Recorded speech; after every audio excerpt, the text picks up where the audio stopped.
Hello friends. सबसे पहले मैं आपको एक ही बात बोलूंगा कि इस लेक्चर को पूरा देखिए। अरे कसम से, अगर कुछ हटकर, अगर कुछ नया नहीं मिला तो पूरे सम्मान के साथ कह रहा हूं कि फिर कभी चैनल पर मत आना। रतन टाटा एक महान इंसान, एक ऐसे इंस्पिरेशन जिसने भारत के लिए बहुत कुछ किया, जिसने भारत को बहुत कुछ दिया। रतन टाटा जैसा कोई नहीं। ये आज के जितने भी यंगस्टर्स हैं, नौजवान हैं, उन्हें टाटा की स्टोरीज को, ये रतन टाटा की स्टोरीज को, उनके थॉट्स को, उनके विचारों को, उनकी आइडियाज को पढ़ना चाहिए, समझना चाहिए। अगर मैंने उनकी आइडियाज, ये उनके थॉट्स पढ़े समझे तो मुझे आगे बढ़ने से कोई रोक नहीं सकता। ये टाटा ने जितने भी प्रोडक्ट लॉन्च किए, ये जितने भी ट्रस्ट बनाए, इन सबको बनाने के पीछे उनका एक ही इंटेंशन था कि मुझे लोगों की, समाज की समस्या का समाधान करना है। ये पीपल के प्रॉब्लम को सॉल्व करना है, लोगों के प्रॉब्लम को सॉल्व करना है। ये रतन टाटा एक बिजनेसमैन थे। ये उन्होंने प्रॉफिट कमाने के साथ साथ ये लोगों की, समाज की समस्याओं का भी समाधान किया। ये प्रॉफिट कमाने के साथ साथ, मुनाफा कमाने के साथ साथ एक बिजनेसमैन की, ये लोगों के लिए, समाज के लिए क्या रिस्पॉन्सिबिलिटी होती है, ये क्या जिम्मेदारी होती है, उसे भी निभाई। ये लेकिन ज्यादातर आजकल बिजनेसमैन क्या करते हैं भाई, प्रॉफिट कमाने के चक्कर में, प्रॉफिट कमाने के चक्कर में ये लो क्वालिटी के गुड्स देते हैं, कस्टमर को चीट करते हैं, उन्हें एक्सप्लॉइट करते हैं।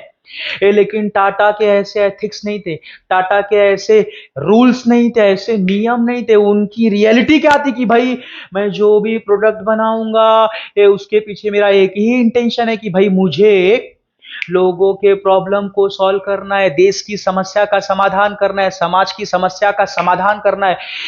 ये उनके एथिक्स थे, ये उनकी मोरालिटी थी।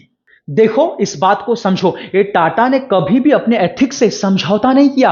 यानी उन्होंने अपने एम्प्लॉइज, अपने कस्टमर, अपने मैनेजर, अपने वर्कर के साथ हमेशा अच्छा बिहेव किया, उन्हें ढंग से ट्रीट किया। ये उन्हें कभी चीट नहीं किया, उन्हें एक्सप्लॉइट नहीं किया, जरूरत से ज्यादा उनका फायदा नहीं उठाया। ये उनके साथ कुछ फ्रॉड नहीं किया, कस्टमर से लेकर एम्प्लॉय, एम्प्लॉय से लेकर मैनेजर, सीईओ। ये टाटा के अपने एथिक्स थे कि भाई प्रॉफिट कमाना है, प्रॉफिट कमाना है, लेकिन गलत काम करके नहीं, चीट करके नहीं, कस्टमर को मिसलीड करके नहीं, एम्प्लॉय को चीट करके नहीं, उन्हें एक्सप्लॉइट करके नहीं। ये टाटा के एथिक्स थे। तो इस चीज को समझो, अगर एक सिंगल बंदा, एक बंदा, कोई भी बंदा अगर अपने लाइफ में एथिक्स को अपनाता है तो ये एथिक्स उसके मेंटल हेल्थ को हेल्दी रखेगी, उसका मेंटल हेल्थ इंप्रूव होगा। चाहे मैं टीचर हूं, चाहे मैं डॉक्टर हूं, चाहे मैं इंजीनियर हूं, चाहे मैं कोई भी हूं, दुकानदार हूं, अगर मैं एथिक्स के साथ काम करूंगा कि भाई मैं जो कुछ भी करूंगा पैसा तो कमाऊंगा, भाई बिजनेसमैन हूं, दुकानदार हूं, पैसा तो कमाऊंगा, मैं गवर्नमेंट तो हूं नहीं, सरकार तो हूं नहीं कि भाई मुझे टैक्स आता है, पैसा तो कमाना पड़ेगा, प्रॉफिट तो कमाना पड़ेगा, लेकिन चीट करके नहीं, मिसलीड करके नहीं, फ्रॉड करके नहीं, ये मैं सही तरीके से कमाऊंगा। देखो, इस बात को समझो, अगर मैं एथिक्स को फॉलो करूंगा टाटा की तरह, तो ध्यान देना, मेरा स्पिरिचुअल डेवलपमेंट होगा, ये मेरा मेंटल हेल्थ इंप्रूव होगा। और आज के डेट में सबसे बड़ी प्रॉपर्टी है मेंटल हेल्थ। ये मेरा इंप्रूव होगा, ये मैं आगे बढ़ूंगा, मैं शांत रहूंगा, मेरे अंदर पेशेंस आएगा। ये बात को समझो, ये डायरेक्टली इनडायरेक्टली ये मुझे क्या करेगा, फायदा देगा। रतन टाटा की दूसरी सबसे बड़ी खासियत थी कि भाई वो सिंपल, हम्बल वाली लाइफ जीते थे। इतने बड़े इंसान, ये दुनिया के जाने माने बिजनेसमैन, इतना पैसा, इतने बड़े बिजनेसमैन, ये लेकिन कभी भी घमंड उन्हें छू नहीं पाया। हमेशा हम्बल, विनम्र, सरल, उनकी जिंदगी एकदम सिंपल थी। सिंप्लिसिटी को वो फॉलो करते थे। ये ऐशो आराम पर फालतू खर्चे नहीं करते थे, ऐशो आराम पर, कंफर्ट लाइफ पर, ये यहां वहां के फालतू खर्चे उन्होंने कभी किया नहीं। ये उन पैसों को हमेशा सोसाइटी के वेलफेयर के लिए, समाज के कल्याण के लिए, समाज की भलाई के लिए लगाया।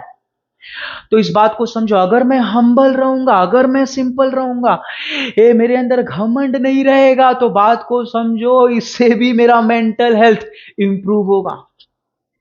पूरी बात मैं कर रहा हूं स्पिरिचुअलिटी की, सिंपल रहूंगा, हम्बल रहूंगा, शांत रहूंगा, ये मेरे अंदर पेशेंस होगा, सब्र होगा, धैर्य होगा, ये दिखावे वाली जिंदगी अगर नहीं जीऊंगा तो मुझे चिंता कभी पकड़ेगी नहीं।